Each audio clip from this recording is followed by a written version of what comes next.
Good evening, everyone. My name is John Taves, and I'm the event coordinator at McNally Robinson Booksellers, located in Winnipeg, Manitoba. We're broadcasting live tonight from Treaty 1 territory, the traditional territory of the Anishinaabe, Cree, Oji-Cree, Dakota, and Dene peoples, and the homeland of the Métis Nation. We're thrilled that you could all join us here tonight, though circumstances do not allow us to gather in person. We have a wide range of guests from both across Canada, the States, and around the world. So thank you all for taking the time to join us here tonight, both here on Zoom and if you're watching on YouTube. Over the course of the evening, as questions occur to you, I'd encourage you to feel free to put them in the Q&A box. That's just at the bottom of your screen. Rest assured you won't interrupt us while we're speaking. I'm also keenly aware that I'm the least interesting person you'll be hearing from this evening, so I won't take up too much more of your time. Instead, I'll just mention that we're here to celebrate the launch of Duchamp's Pipe, a chess romance, Marcel Duchamp and George Koltanowski, which is written by Celia Rabinovitch. She'll be out in just a moment, but first I want to introduce your host for this evening. Anne McCoy is an artist, writer, and editor-at-large for the Brooklyn Rail in New York. She was given a Guggenheim Foundation Award in 2019 for painting and sculpture. You may visit her online at www.annemccoy.com, but tonight you have the opportunity to revel in her digital presence. So please join me in giving her a warm virtual welcome. Anne? Oh, thank you so much, John. Wow, I have so wonderful to be able to introduce the fabulous Celia Rabinovitch. She is probably one of the most interesting writers that I know. I met her through Peter Seltz, the art historian. Years ago, he rang me up and he said, "You have to meet Celia." He said, "She is the smartest person I've ever met." And he was right. She got her PhD from McGill University, Montreal, and she was on the faculty of graduate studies and research. She in the history of religion with dual studies in art history. She had her MFA from the University of Madison in painting. What I've always loved about her, of course, I have an obvious bias being an artist myself, but what I love about her is that she's an artist, and that she comes to art history through another discipline, through history of religion. I think that for me, this is always the most interesting. I myself come through the background of archaeology and classics, so I love this. Her book Surrealism and the Sacred is so. I taught it at art history at Yale in the graduate school these last 10 years, and I used her book Surrealism and the Sacred, Power, Eros, and the Occult in Modern Art. I think that for me, it's one of the most interesting books on surrealism. I found it really resonated, and I want to get right to our fabulous authors tonight. So, Celia, can you unmute and start your video? Celia, come in. Unmute and there you go. You're on. Okay. Oh, sorry. That's Maeve, my dog. Maeve, stop barking. Anyway, I want to start with the pipe. So this book begins almost like a detective story with the authentication of a pipe, and you were given this pipe, I believe, by Nikki Listretto, who had worked for the San Francisco Chronicle, and she had been given this pipe by George Koltanowski. And I wondered if you'd say a bit about that. We're going to go back and talk about the pipe all night, but would you mind starting with the pipe and how this kind of led into this whole exploration? Celia, you're unmute. Can you hear me now? Yes, okay. First, I want to thank everyone for being here. It's a great honor and a privilege to have you here with myself and Anne.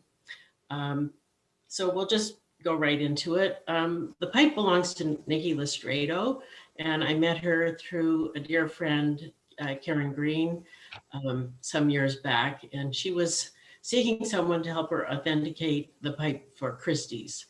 She'd had it for over 20 years because it was given to her by her former, I don't want to say boss, but the man she worked for at the San Francisco Chronicle, and that was George Koltanowski. He wrote a chess column for the San Francisco Chronicle for 52 years since he landed in California in 1947. He began at the Chronicle in 48, and she worked for him from 80 to 88. And when she left to start a farm in Northern California, he met her at his apartment. They were very good friends by then. And he said, here's a small gift I'd like to give you. It was given to me by my friend, Marcel Duchamp, the artist.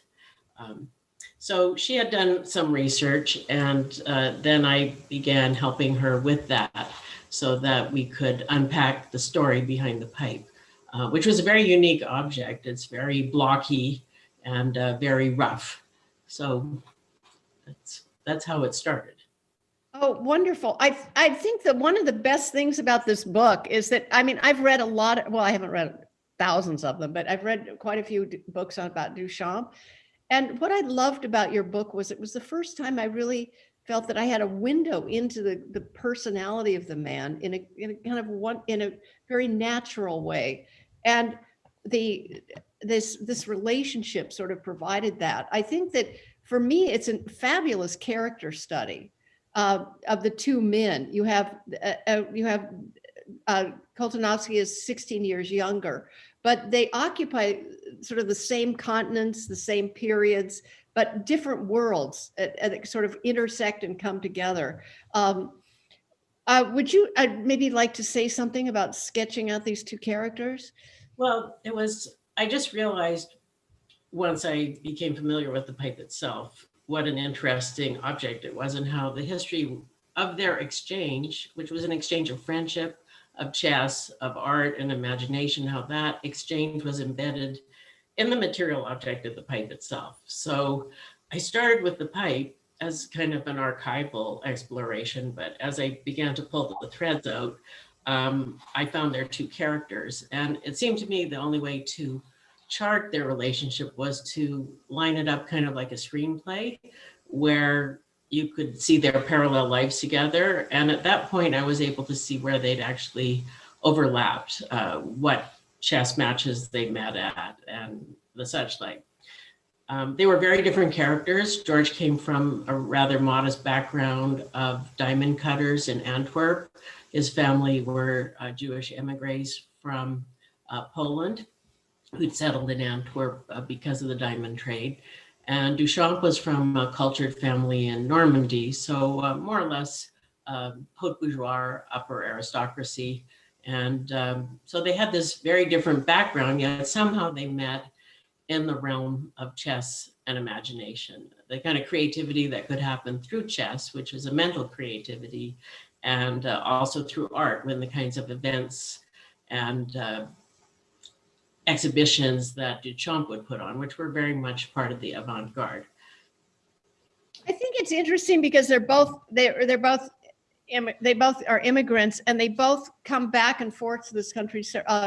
And it's interesting because they meet in 1923 in Belgium at a chess match, and then there's this famous a rematch in 29 which is the time when Duchamp actually beats Koltanowski, which is interesting because Koltanowski, could play 30 people blindfolded. I mean, he was quite the master. And it's an interesting because you have them. Koltanowski he's peeling potatoes in the Belgian army, and then he's allowed to go to chess championships, and you have him going from Madrid to Latin America, to Canada, and to the United States. And when his family is killed in the Holocaust, he survives because he's off playing chess. And if you'd like, I'll sketch that out a little bit. Yeah, do that. It's kind of hard to follow. So the book itself alternates from one to the other in a kind of parallel lives pattern. And I actually did have to diagram it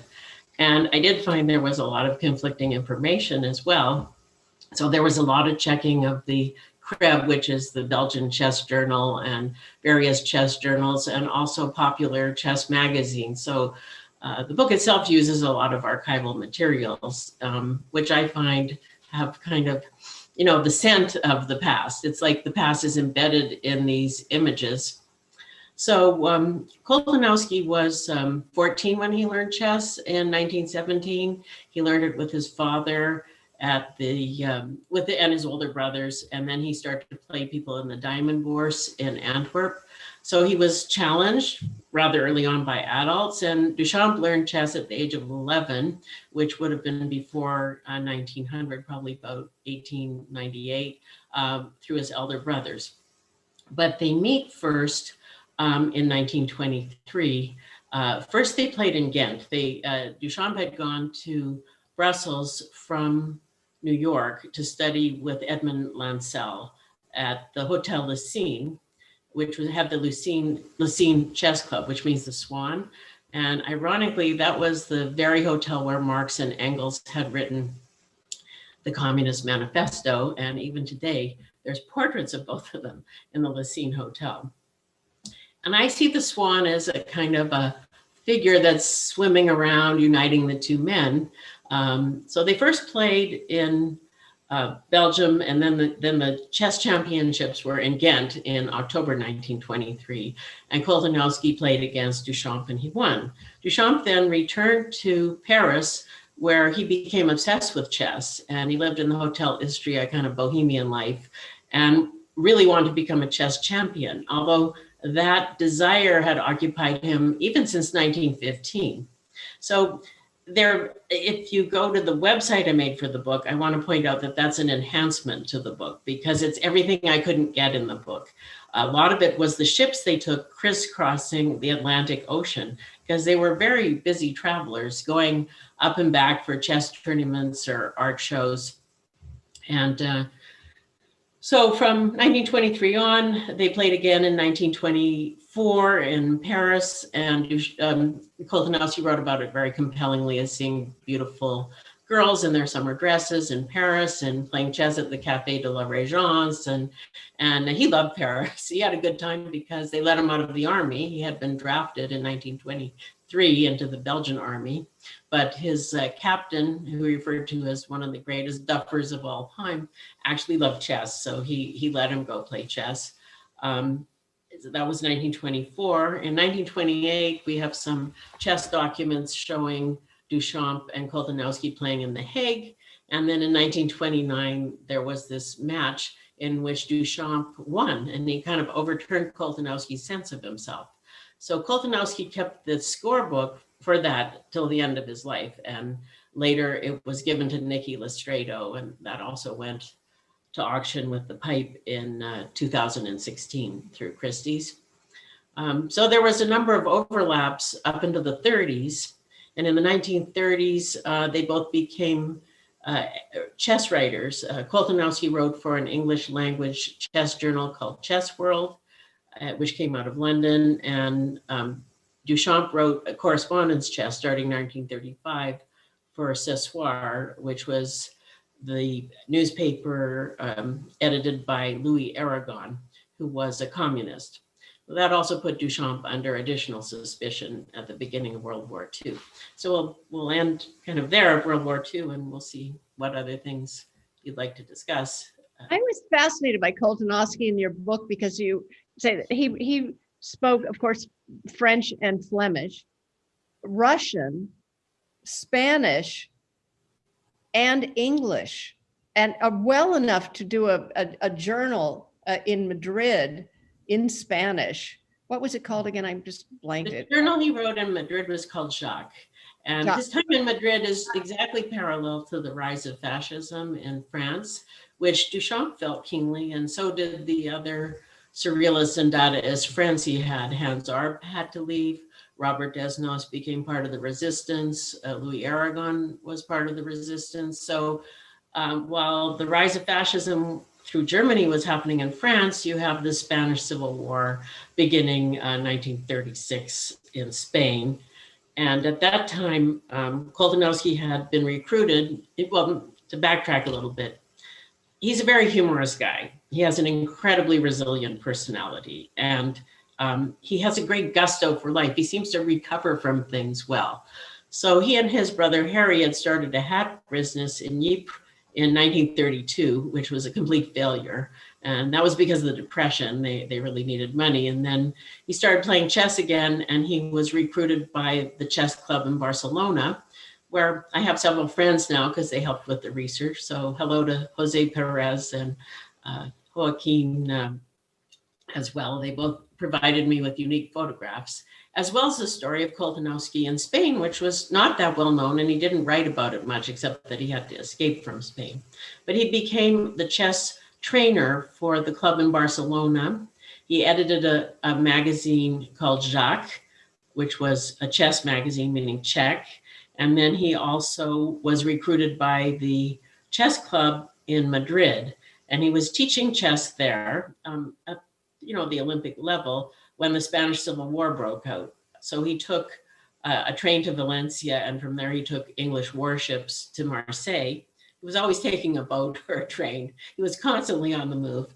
And from there he went up to Edinburgh, where he started, and the United Kingdom, where he started playing competitive blindfold chess. So he's a great character. I thought he went to Cuba in that trip as well. No, he went to Cuba after that. Yeah. Oh, after that, there's a lot of movement. So one of the things I did in the website, which I refer people to, is there's an image that Duchamp did in his exhibition for the Papers of Surrealism in 1942, where he has string crisscrossing the exhibition. And I think that's a metaphor for all of their transatlantic journals, among other things.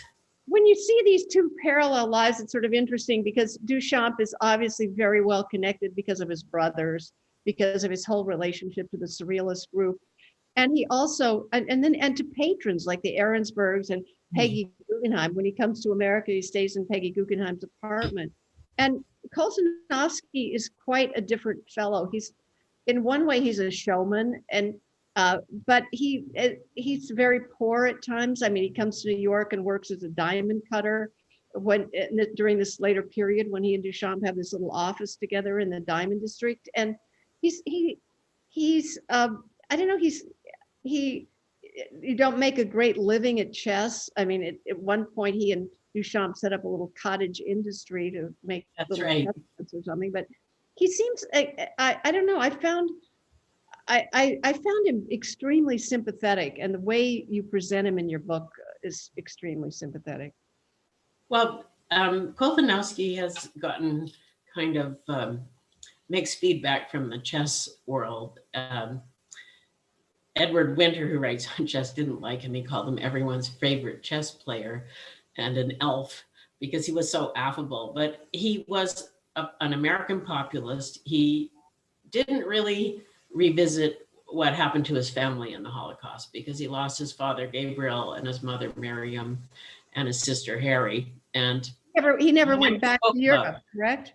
Pardon? He never went back to Europe. After he went to, he was in Edinburgh, and he played 34 games of simultaneous blindfold chess in Edinburgh, winning all of them and setting the Guinness World Book of Records for blindfold chess, which is when someone plays with a blindfold on or not facing the chess sets. And he simply played in an auditory fashion. Someone would call out the numbers and he could visualize them. So those of you who've watched the Queen's Gambit, where she's visualizing the chess pieces moving on the ceiling, I think that's quite realistic because in the book, I have a little episode where he's complaining. He said, no, here I am trying to study chess and I can't because my wife's put me in the kitchen and there's checkered linoleum. And he didn't want to think about chess. He has to imagine it and imagine all the possible solutions. So I call Koltanowski the Liberace of chess. He was a total showman. He was kind of like the Barnum and Bailey of chess. Well, he actually played with an elephant. Talk about Barnum and Bailey. Okay, in 1967, in research him, I found in 1967, he played chess with an elephant. And I tried to get the films from San Francisco State, which had the archives. They'd gone to UCLA and they were lost. But in that sense, I think that Koltanowski was a greater surrealist perhaps than Duchamp and even Andre Breton, because he had this huge sense of whimsy. He was very whimsical. He was incredibly playful. He actually loved children, so he's pretty much like a child himself. And he wanted to do what he loved to do as a child, which was to play chess, think about it, write about it. Now, if you ask Nikki Listredo, what she did was she freed him of the trouble of recording all the chess moves. So that's why he loved Nikki. He thought she was terrific because she didn't grumble about making these complex records, and he could just imagine all of the chess moves. So yeah, he was a wonderful character and very much loved by people who knew him. I think his imagination is what really got me. He was sick as a child, I believe, and bedridden in England when he learned English. Right. And so he could imagine he could be blindfolded and play 30 people or something and imagine this in his head. And I think that for me, this incredible facility of the imagination is kind of what links the two men in a strange way. You have a wonderful quote in here where you're saying that Duchamp's work shows how he used smoke to express the impermanent nature of human relationships, as well as the impermeable veil in between individuals, a mutable symmetry of their longing, their precarious relationships. For Duchamp, smoke and smoking represented concealment, elusiveness, mutability, daydreaming, friendship, and seduction. I think to that list, I would add the imagination. I feel that in a strange way, the smoke somehow, in my mind, linked to this sort of imaginal field that these men shared. Do you want to go on about that a bit?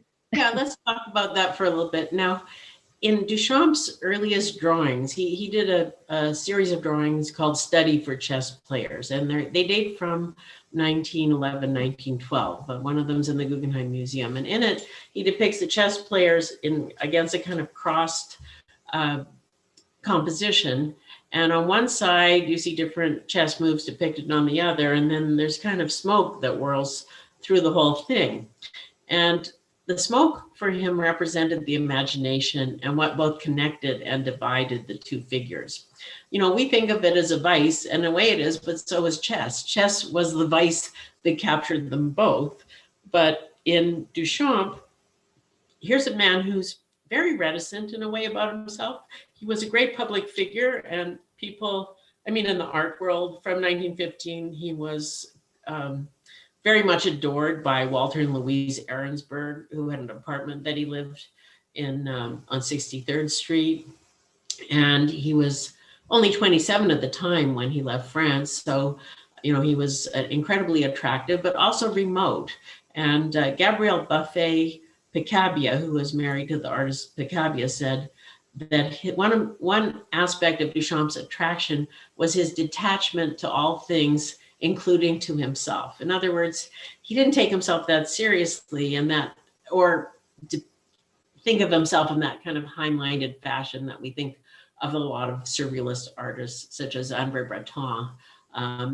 He kind of remained somewhat, if we might say, aloof from himself. And another writer says, oh, how that guarded self watched its coastlines. That's Marco Decimo in France, that he was a very contained man. So I think the way that he could create an interchange with someone was through chess or through art events or through, perhaps let's just call it the exchange. He could create an exchange of minds and of imagination through chess, through art, through his witticisms. He was very fond of the absurd, and through living a kind of relaxed life in which he never really worked much. So he didn't take himself that seriously. He didn't even take work that seriously. He just did enough to get by and to support other artists, which he did certainly verbally and also in writing.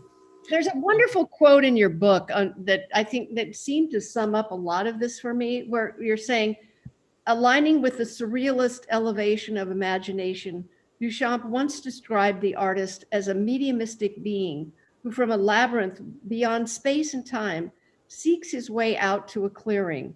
The auditory hallucination recounted in Breton's passage echo how Koltanowski allowed his memory to speak the names of the pieces in his blindfolded chess matches. He was a recording instrument. And I think that I love this way in which you link both Koltanowski's imaginative facility with Duchamp and the surrealist imagination. For me, it really took this book into another dimension. I was really terribly impressed by the way you make this point. Well, the point is that there was an exchange between these two men, and it was modeled on other kinds of exchanges, which are very archaic and very deep, which are common to all human beings. Let's talk about them for a minute. Like if we're talking about Koltanowski and Duchamp, they were both preoccupied with the imagination and in providing new possible solutions for things. Now, Koltanowski was better known up until the 1960s than Duchamp. So in 1945, when Duchamp put on the chess exhibition called The Imagery of Chess, in which Koltanowski played blindfold chess against 7 surrealists, the New Yorker wrote them up. So it's in the New Yorker archives if anyone wants to look at that. And in it, it says, you know, Koltanowski says, my mind is a phonograph record. I hear the moves and I record them. Other people thought, even up into the 1960s, that Koltanowski's imagination was based on visualizing the chessboard, but it wasn't. It was on hearing the moves. So he had an auditory imagination. Now, Duchamp's imagination was very preoccupied with the notion of, I think, making the ordinary object become extraordinary, as in the bottle rack that he did, or the fountain, which was his inverted urinal. But also, you know, so to give us a new thought for the object, to turn that object into kind of a fetish or a vehicle for the imagination. Along with that, he's very interested in anything that's formless or fluid. And that means smoke, gases, perfume. I mean, he did a perfume bottle with his visage as his female alter ego, Rose C'est la Vie, called La Belle Haleine, the beautiful breath. So smoke, gauzy things, gases, perfume, anything that is ephemeral, that moves through things, was something that he was attracted to, I think, as a way to both connect and separate from others. So he often uses those imagery of smoke and even glass in the large glass, or he wrote a chess book in which he uses glassine for the pages where you can visualize the different chess moves through these transparent pages. So it's a metaphor for him for the mind or the imagination, I think. I always think of that it relates to alchemy too, as this alchemical, the field quality in alchemy. It's so funny you just said glass, and in the book there's a wonderful 2 photographs that were taken separately at different times by different people. The glass chessboard where you see Duchamp from the underneath and Koltanowski from underneath. It's so wonderful. I wanted there's so much I wanted to cover. I mean, in the book, you make some links that that I've never seen made before by anyone. I'm certainly not a Duchamp scholar. My specialty is contemporary and Native American.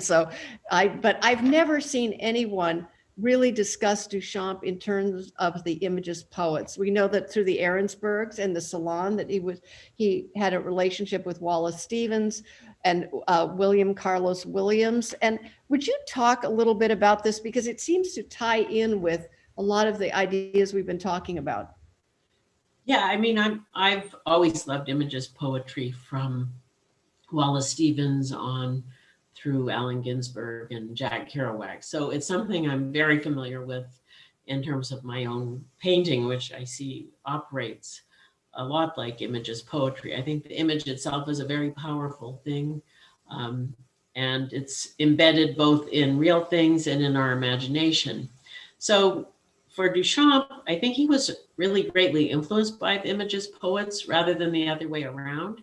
And very few people have explored that, I think, because of the limitations of our disciplinary boundaries. But since I'm always been on the margin of several disciplines, it struck me so forcefully when I read some statements that Duchamp wrote about his theory of the enfrements, or the in-between zone, the ultra thin. So we'll call it, for the sake of the audience, a threshold zone or an in-between zone. I was struck by the similarity of those statements that he wrote, and they're in an archive he created for himself called the Green Box. But the Green Box, the statements in that date from 1912 on. They refer to things he experienced with Apollinaire and others, and then he revisited those in the 30s. So I think when he came to New York in 1915, that he was at the Ahrensburg Salon and he met William Carlos Williams. Williams was sort of jealous of him because he was also sort of nonplussed by the sexy freedom of the Europeans, who were very seductive to the New York women. And one evening he left and he said, "Oh, you're all too damn sophisticated for me." Simply because he didn't understand their sort of decadent behavior. But at the same time, his poem, The Red Wheelbarrow, echoes aspects of The Bottle Rack or Duchamp's Fountain, because they were each involved in the magical possibility of concrete things. That wheelbarrow, that inverted urinal, that bottle rack could mean something sinister or magical or profound, that it would have a meaning beyond the merely functional. Now, the thing that struck me the most in reading about the associations that were developed for the Ahrensburgs is that Walter Ahrensburg and Wallace Stevens were rather good friends. They had gone to Harvard together, and Wallace Stevens had just published his poem Sunday Morning in Poetry Magazine in 1915, and that would have circulated among the crowd there. And in it, he uses phrases which are very ambiguous, like birds flying and undulating towards the horizon and things like that. Beautiful, beautiful, ambiguous images. And that's exactly what Duchamp started to pursue when he put his statements together, the little poetic aphorisms he wrote for the Green Box. And he continued to explore this idea of a threshold or an in-between zone, which I believe is between the imagination and concrete reality, between material things and magic. The liminal realm. The possibility of giving them other meanings was very important to him. There are two No, that's fantastic. There are two groups of people that you mentioned in the book that really pertain to this. One is his relationship to, this was a time when you had a lot of anthropologists like Levi-Strauss and Marcel Mauss, and who had written The Gift. And so you had even much earlier people like Franz Boas talking about potlatches and this idea of the gift giving, and this idea of it's interesting that Duchamp actually, he flogged other people's work, but he actually gave a lot of his work away as gifts. And this pipe was a gift. And then you also have Kurt Seligman, where you have this idea of magic transferred through materials, through a gift, a kind of exchange, and an exchange of energy as a kind of kinship ritual. I'll shut up. Why don't you talk about this? Well, I was really struck by the exchange between these two men, which took place over time and distance and through the game of chess, but also through some things they did that were fun. Like they had this exhibition in 1945 called The Imagery of Chess, in which Koltanowski played chess against the Surrealists. And then Duchamp, in order to make money for himself, I'm sidetracking a little bit, but it's fun. He made the pocket chess set, which was something a traveler could take to avoid boredom. You would take the chess set and play chess by yourself or with another. And then Koltanowski took that and he pitched it at chess tournaments to make a small income line for Duchamp. So they really did business in the old way, which was a goodwill exchange. And I thought I would look into that a little deeper. And I had read some work by the French ethnologist Marcel Mauss, and he wrote a book called The Gift, which is a really remarkable book, which says that human societies aren't based on material things, but rather on an exchange of gifts.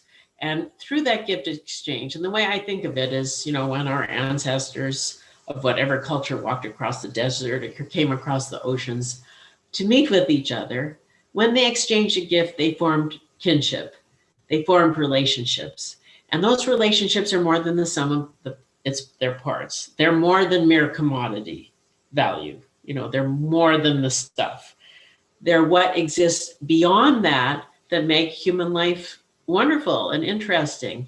And I think that would be a great way for us to kind of revisit what we do these days, because everything is so commodified. And it's certainly how you and I know each other. We just have an exchange, it's a beautiful thing.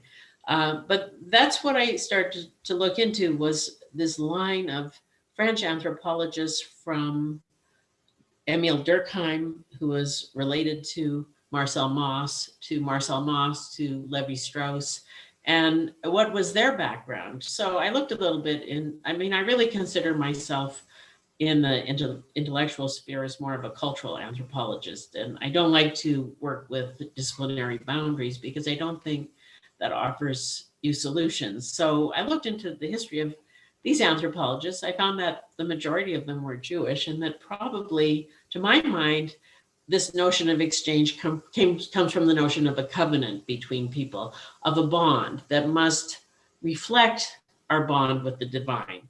And even though that it refers to the sacred, I think that Duchamp used that when he created exchange with various people, because he gave gifts to Jacques Doucet, who was one of his collectors. He assisted Brancusi a lot in placing his work after the death of his major collector, John Quinn, in 1924.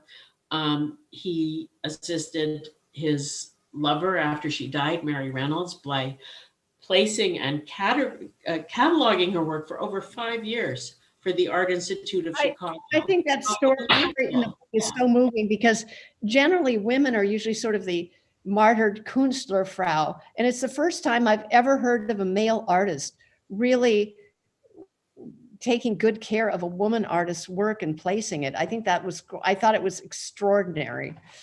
Quickly. Well, actually, on that, I'll just mention that Jean Cocteau, because we talked about this, Jean Cocteau wrote to Duchamp 5 years after Mary Reynolds died, which I think was about 1950. You'll have to forgive me if I don't have my dates exactly correct, but he wrote to him and he said, most people wouldn't have this done. For Mary, you gave her warm ashes. She's still alive through her work. And that was Jean Cocteau wrote to Duchamp, and that was kind of a beautiful thing. We're kind of running out of time. I wanted to just briefly touch upon, have you talk about two things. I want to get into Brancusi at the end of this to kind of go back to the idea of the pipe, but I think the theatricality of it, I feel like the chess sort of set up a whole kind of theatrical world too around Duchamp. There's that wonderful Hans Richter film in 1957. It's a film 8x8, and it's sort of wonderful because in it, Marcel Duchamp, I think, is playing the king, and surprise, surprise, Dorothea Tanning is playing the queen, and sort of everybody's in it. Max Ernst is in it, and so I thought it was kind of fascinating that these artists are sort of taken into the theatricality of this in a bigger way. I think they were fascinated with chess because it's a very old game. It moved from India through Arabia to Europe and Czechoslovakia. And so it has a lot of different aspects to its history, including medieval games like the Knight's Tour, which is a play on the board that's done by one person, which Koltanowski was an expert in this. He was a showman. And you never cross the same path, but you have to hit all 64 squares. So there was a kind of magic embedded in chess along with its history, but the fact that you could have these movements with it that were kind of remarkable for their long history. Now, the movie 8x8 was 1957, and obviously they were all still involved with chess. I mean, the Surrealists were very much involved with chess in general.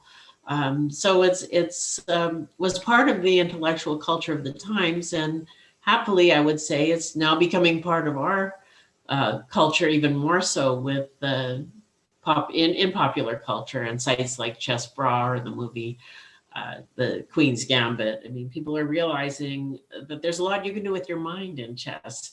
And it's not about being entertained, it's about developing imaginative strategies, you know, to move across the board. I think it's interesting. I wanted to kind of, I'd just been at the Guggenheim looking at those wonderful giant columns by Brancusi, the big wooden ones. And it's interesting that Brancusi, I don't know if people can see this. Can you see this? His pipe, right? Yes, that Brancusi was the first, actually made this pipe, which is very sculptural, like his sculpture. And then you also have this pipe by Marcel Duchamp for Donati. Mm-hmm. That's right. And then you have the pipe that he the other pipe that you that he I'm not sure if I can find the picture of it. You have the pipe that he gave. There it is. And then you have the pipe for Koltanowski. So there's not an object, that's for sure. Yeah. I know. So it's actually kind of wonderful that you have that as a sculptural object.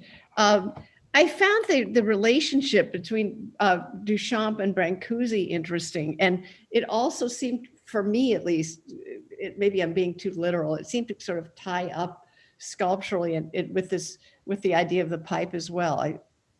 Well, Brancusi made all of his own household objects, and those were actually those are in a small museum connected to the Pompidou, because it was left to the Pompidou as long as it was kept intact. And the household objects originally were given to the Isatries, who were a couple who looked after Brancusi in his last years. But let's just, backtrack to the first part of the century. Prior to 1915, Duchamp hung out with Brancusi all the time, and Tristan Tzara and Apollinaire. We have photographs of them all together. I have one in the book, but there's others I've seen where Tristan Tzara and Brancusi and Apollinaire are together, and Gabrielle Buffet-Picabia, who is a wonderful writer who's recently been edited and published by her granddaughters. A lot of these women actually were neglected, so it's great their work is coming out. But they partied together in his early 20s. They womanized together, they smoked, they drank coffee. And then Duchamp stayed in close touch with Brancusi. He came back, he sold in 1919, and then 1923, he was able to place a number of Brancusi's work with the collector John Quinn. And when Quinn died in the mid-20s, he then tried to place all of Brancusi's work slowly, and he kept a few for himself, of course. So he was the dealer, and he created several shows for him. So they had a close lifelong relationship, along with Henri-Pierre Rocher, who is a writer who wrote Jules et Jim. And that book about a threesome is possibly about himself, Henri-Pierre Rocher, Duchamp, and the artist Beatrice Wood. And it was the film that was made into Jules et Jim, right, with Moreau. There's one other bit that I wanted to just quickly get into before we go to the Q&A, and that I loved in your book.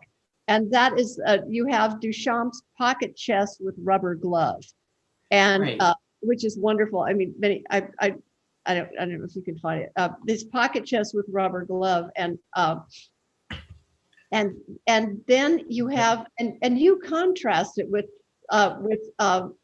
Le Chant d'Amour, which was done in 1914 by De Chirico, where you also have a pink rubber glove kind of tacked up next to a classical head. Is it Aphrodite? I can't remember. I have to look it up. In the painting, and I sort of love this idea of the glove and kind of the mysterious hand within the glove, the mysterious forces inhabiting this. Do you want to talk about this really briefly before we go into the Q&A?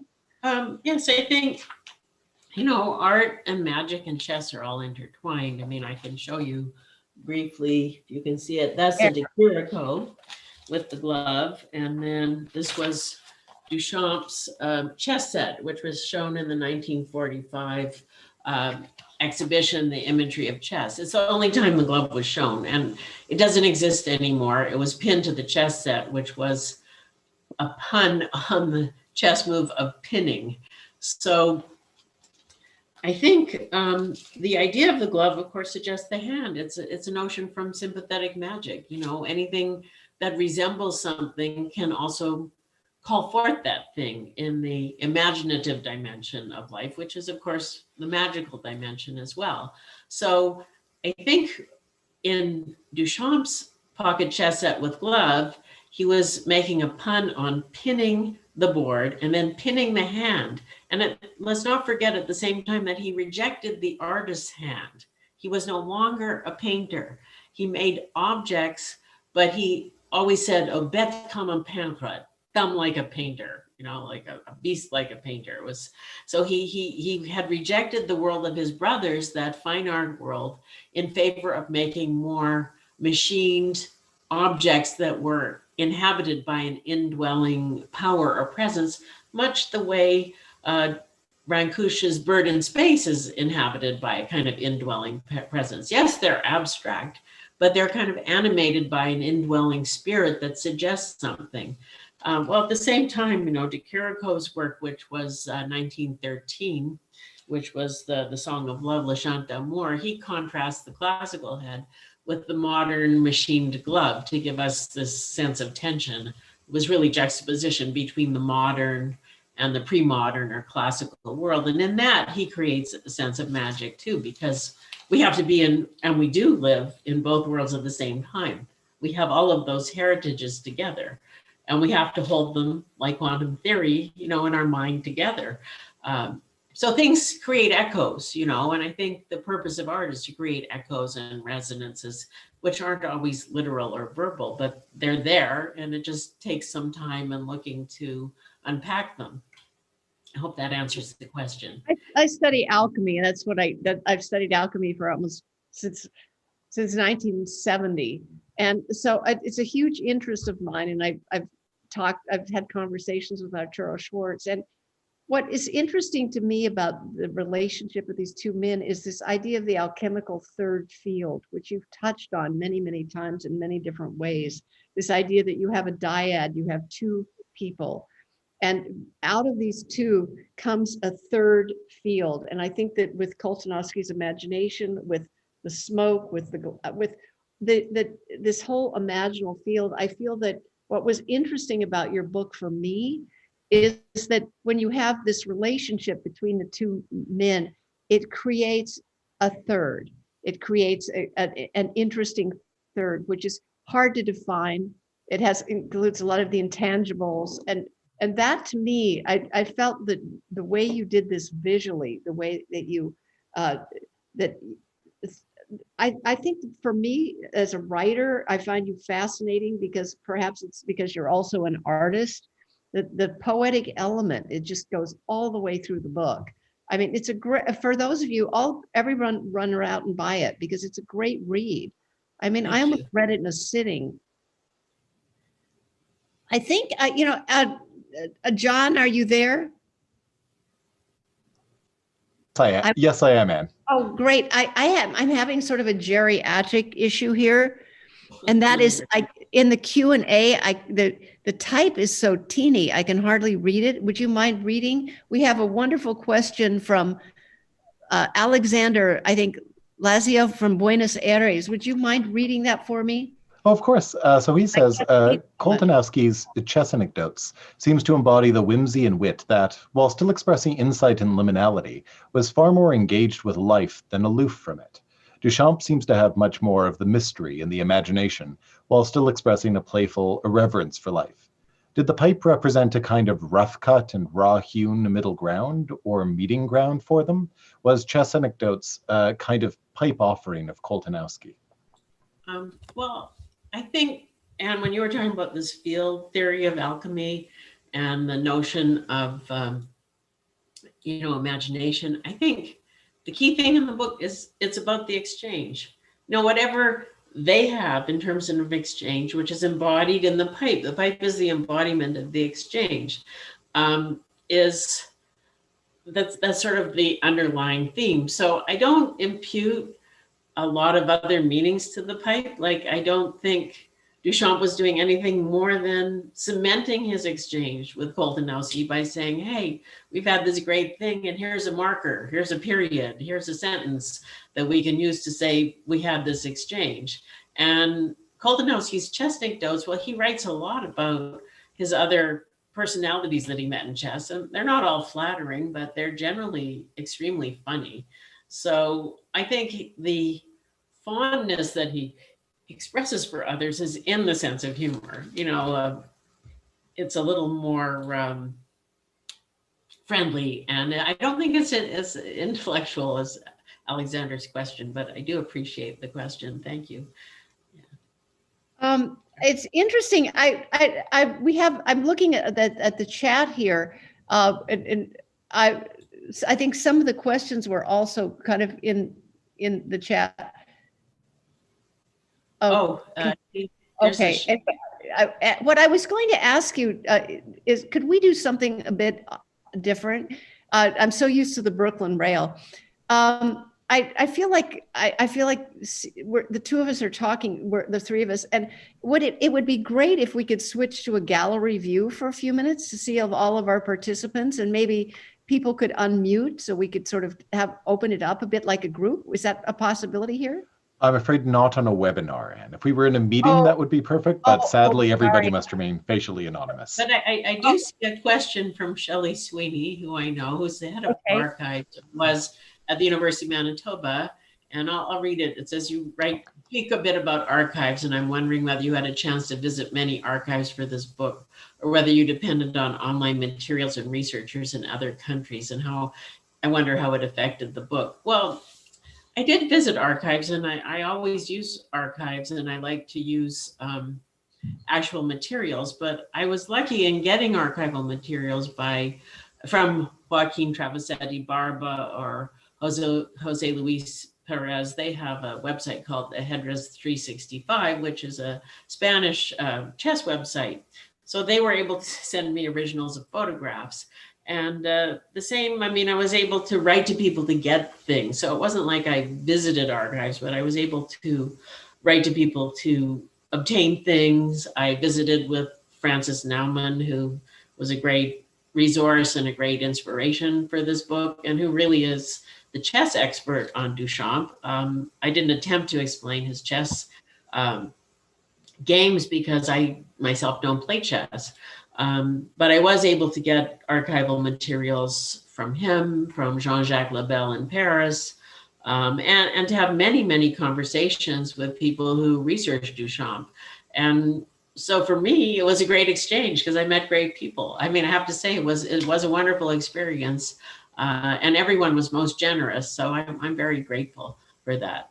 Then there's a question from Alex Kime. Do I play chess myself? And whose painting is that behind you? That is one of my paintings. It's titled Burn Your Bridges. And no, I don't play chess, but I guess I've written about chess history along with biography, because I like to see biography, cultural history, history of magic, and history of art. I think they're all intertwined. As something that helps us understand worldview. I think getting back to research, I think that people should know. First of all, you're one of the most brilliant researchers I can think of, and that the last 150 pages of this book are a chronology and notes.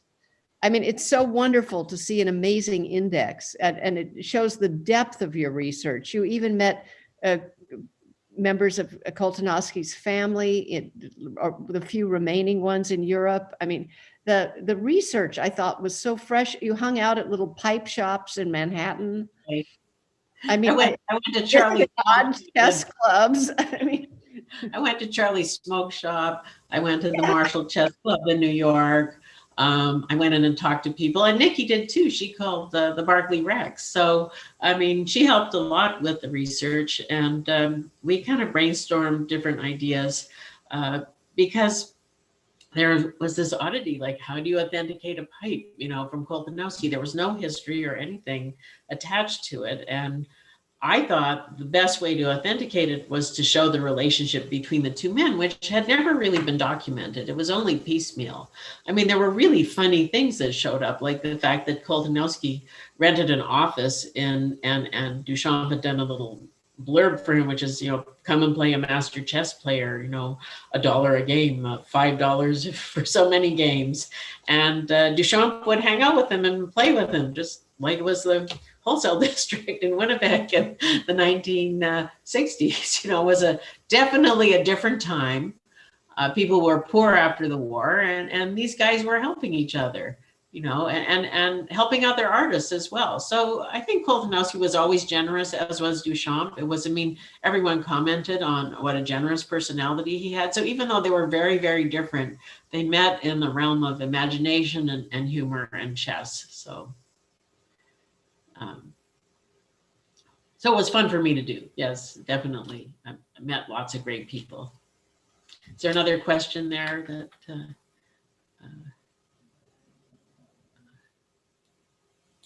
Anne? Oh no! Sorry.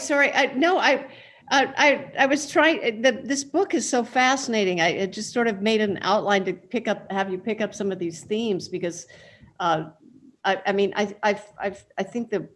Are there things that you felt that you wanted to talk about tonight that we didn't talk about? No, I'm seeing one of the comments is William Stranger is asking me to read aloud pages 129 and 130 about chess and smoke. I guess I could do that if it's not too long. I'll try to wonderful. Pick little pieces of it, and thank you, Bill. No, I think we touched on a lot. You can't give away the whole book in one book launch, but I would definitely just want to let people know that the site I made for the book, which was a real pleasure to do, which I did with my colleague Erica Casper, we really worked on the design, and I put in all the offcuts. So it's meant to be entertaining and to introduce you kind of into their world. So from page 129 to 130, I don't know where. Okay, I'll just read a tiny bit then, because reading is maybe not as exciting as speaking. But smoke is formless, elusive. It appears and then vanishes. The imagery of smoke, vapors, and gases suggests the formlessness of the mind, from which images and thoughts emerge and vanish. In meditation, the theme of ephemeral thought is frequently linked to the movement of clouds in a sky. Saturating the surroundings with musky vapors, smoke evokes fleeting sensations and memories, moving invisibly through boundaries and penetrating all with its scent. It permeates objects with an invisible atmosphere because, in anthropological terms, the sense of smell comes into play most when the other senses are in suspense. At moments, one could say, of materialization and dematerialization, the coming into being and passing away of things, situations, circumstances which hold our attention vividly while they are present. The pungent residue of tobacco smoke offers wordless sensations, conjuring perhaps the memory of a person, my father, by the way, cigar smoke, or the elemental energies of wood and fire. As in fragrance, there is a blend of individual notes that combine with the natural scent of the body, creating a tone greater than the sum of its parts. So, as with perfume, I'll end that quote there, but thank you for asking that, Bill. And then I see there's another question. The pipe from Duchamp to Koltanowski was inscribed with Duchamp's name. Absolutely. He only made one other pipe like that, and that was his pipe for Enrico Donati. Are we completed now, John? I believe we are winding down now, Celia. Okay, good. Well, I want to thank everyone for coming, and especially all the people I know, and also the Zellens, who are Koltanowski's relatives. Thank you very much for coming. I was delighted to be able to work on these two fantastic figures. And just in closing, I'd like to express thanks to everybody here for joining us here this evening, both on Zoom and on YouTube if you're watching now or in the future. Recording of this event will remain up on YouTube if you'd like to share it with other people or revisit it at any point in the future. If you are interested in purchasing a copy of the book, and I would really recommend it. As Anne alluded to, it's a remarkable book that exhibits the density and rigor of an academic work, as you'd expect, but in an approachable and exceedingly engaging package. It's a really tremendous work. We have copies here for sale at McNally Robinson Booksellers if you happen to be located around our environs. I'm going to sign them. Absolutely. I'm going to And sign Celia, them for you, yes. and Celia will be stopping by to sign them.